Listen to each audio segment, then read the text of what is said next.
So today we're looking at statement overcoats and why you need one. I'm a big fan of the properly tailored overcoat. If you're building a smart wardrobe and you wear tailored clothing regularly and you live in a climate which has cold winters, you need a proper overcoat. Wearing casual overcoats and parkas over tailoring doesn't always work. The type of overcoat I recommend to start with would always be plain, and the three colours, depending on how formal you need to be in your business life or your personal life, would be between sort of dark blues, mid-greys and camels or beiges.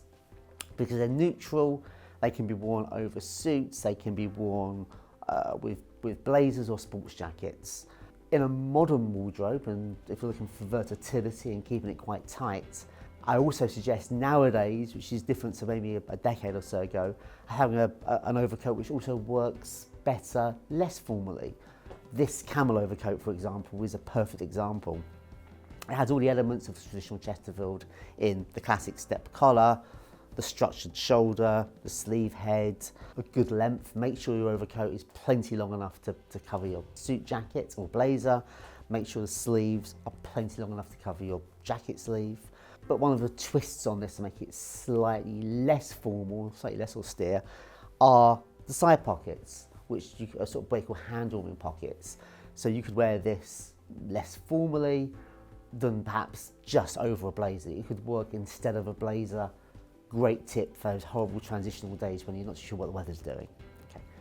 Once you have an overcoat, my second piece would be to maybe go something waterproof. So maybe invest in a raincoat, but then it leads you to alternatives. You know, there's some really interesting overcoats available. Both obviously bespoke, you can always get them, but you'll begin to see a bit more interesting things off the peg. When I first got into menswear, you'd go into the department stores and you'd see the overcoat department, and it was a sea of navy single-breasted Chesterfields, a few double-breasteds, and then beige raincoats. It was a very limited kind of area. So when I refer to a Chesterfield, I'm referring to that very classic English overcoat with a set-in sleeve, notched lapels, a fly front and flap side pockets, and then usually quite a long centre vent at the back. It's really the starting point for a lot of classic overcoats, this one included. I've always been a fan of more interesting overcoats. So as soon as I became a buyer and had some sort of design control, I like to develop a bit more of an interesting overcoat.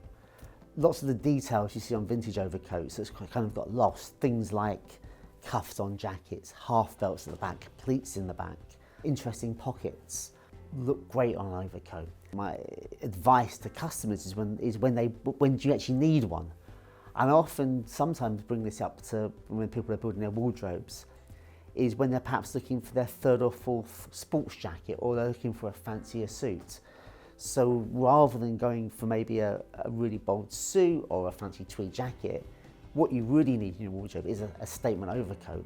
And this is what I would call a statement overcoat in two ways. You've got some great detail on it, but also the fabric is very visually interesting. This is an Italian cloth. It's a wool alpaca blend, and I think this is a great overcoat material. Alpaca is a very hollow yarn, so it gives you bulk and warmth without weight. If you look back to sort of the traditional sort of greatcoats of maybe 30, 40, 50 years ago, they were heavy coats and beautiful things, but when you put them on, they, you know, in the modern world, you're not outside and it doesn't get that cold, they can be quite heavy on your shoulders. And this fabric I think is beautiful. You've got lots of different colours in there, and it makes a statement. They can also be really great, I think, for smart casual dressing. One of the things I'm always saying to my customers who really struggle with weekend smart casual dressing is if you get the right pieces, it's such an easy way of dressing. You can wear a statement overcoat like this with dark jeans, boots and a chunky sweater, and that's no more difficult than wearing jeans trainers and a bomber jacket, but you suddenly look far more elevated. And I think the statement overcoat does kind of work more well casually because of all the different colours in it and the textures in it. So, quick interruption, but an opportunity to win a really good prize. You can win a 1-hour personal consultation with me online to discuss all your sartorial needs. Now, as a personal stylist, I have a wide range of customers. Some may be later on in their sort of sartorial journey and they've got a whole wardrobe full of bespoke suits. They want to know how to wear the best out of them, how to style them. Other people are at the beginning of their sartorial journey, haven't even got a suit. They're just looking to get some guidance. So whatever your level is, wherever you're on the journey, I've got the advice for you. And to make it easier, the chaps at Rampley & Co will give you a £500 gift voucher to spend on their goods. I can even help you spend that. So all you have to do to win this fantastic prize is be an email subscriber. The details are below. And I'm often asked about the rules of buttoning overcoats. Are they the same rules as jackets? Well, broadly speaking, yes. On a 3-button overcoat, I would always do the middle button up if I wanted to do it up. And my second choice would be to do the top button up if it's very cold. Generally speaking, I would leave the bottom button undone. It looks better, it's more comfortable. And this is a 6-button double-breasted, but cut for all 6 buttons to actually fasten. Again, the top button will give you more warmth and more security. When I'm wearing this coat, and this is my coat, I usually leave the top button undone to give it a softer roll. And again, I never do the bottom button up because it's more comfortable for walking, gives you a bit more movement, and doesn't really make you much warmer for being buttoned up. So generally speaking, be pragmatic and make yourself comfortable with an overcoat, but the rules for jackets also apply for outerwear. So here we have an example of a couple of overcoats shown dressed down. And I'm a real advocate for dressing like this come autumn, winter, because it's so simple and it looks so much effort and it isn't. This is great. Great for maybe more autumn, where you've just got your camel overcoat worn over the washed out denim shirt. This paired with some corduroys or maybe some chunky flannels and some suede boots looks fantastic. Really easy, smart way of dressing. And if you don't feel overdressed in it, but you feel like you've made an effort. Great for sort of a smart casual restaurant. But the statement overcoat, I just love this look. This is really a great way of dressing. Perhaps you're going for a walk before lunch, going to a smartish pub and you're going for a nice sort of walk. Perhaps you're going for a walk along the Thames. I live in London, so that's sort of a really lovely thing to do on a sort of an autumnal day. And it just feels dressed up and it feels quite romantic. I love the features of it. I love the colours to it.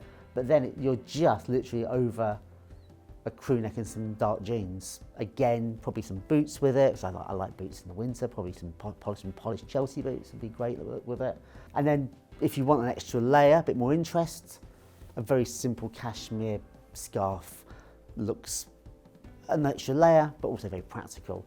And again, it's just so simple, it's so comfortable. What's lovely about it as well, it gives you pockets. You know, we all carry these heavy phones with us, and rather than put them into jeans pockets or trying to squeeze them into other pockets, you've got great pockets in it to keep your wallets, your phones and all your paraphernalia and be hands-free. So it's a really practical, smart way of dressing. The other thing about these coats, they just last a long time. You only wear them for half the year, and if you're looking after them and you put them onto proper hangers and you're brushing them, they'll last you for years. This coat has had a lot of wear. I've probably had it 7-8 years. Some years I don't wear it as often, but then sometimes you find it again and it just feels right, and it's just such a lovely thing to have. And it does improve with age. They sort of soften a bit, they come more of you, and yeah, I'd really recommend it. Not for your first overcoat, stick in this area, but once you've got that bit of confidence and you want to express yourself, really consider the statement overcoat. So when you're looking at your fabric for an overcoat, whether you're going for something more conservative or that real statement piece, the fabrics you're going to come across typically are lamb's wool and cashmere. Now cashmere is beautiful, very expensive, becoming more expensive. I would be wary of cheaper cashmeres for overcoats, they're not going to wear so well. Good cashmere, wool cashmere blends, always good. Other fabrics to look for are things like camel hair. Camel hair is a fantastic fabric, usually in the typical camel colour, but great for a statement overcoat. If you go for something with less design in it, I would say go for the features. So things like flaps over chest pockets, turn back cuffs, interesting pockets. And the back of an overcoat, I think, is really important. When you start going into the more statement pieces, you can have some real fun at the back. You can have back pleats, you can have buttoned out vents, at least a half belt. And all these features just make it more of a three-dimensional piece of clothing. So you have that lovely sort of, when you leave a room, you've got that lovely sort of silhouette. Another cloth, which I also often gets overlooked but makes up a fantastic overcoat, are classic tweeds.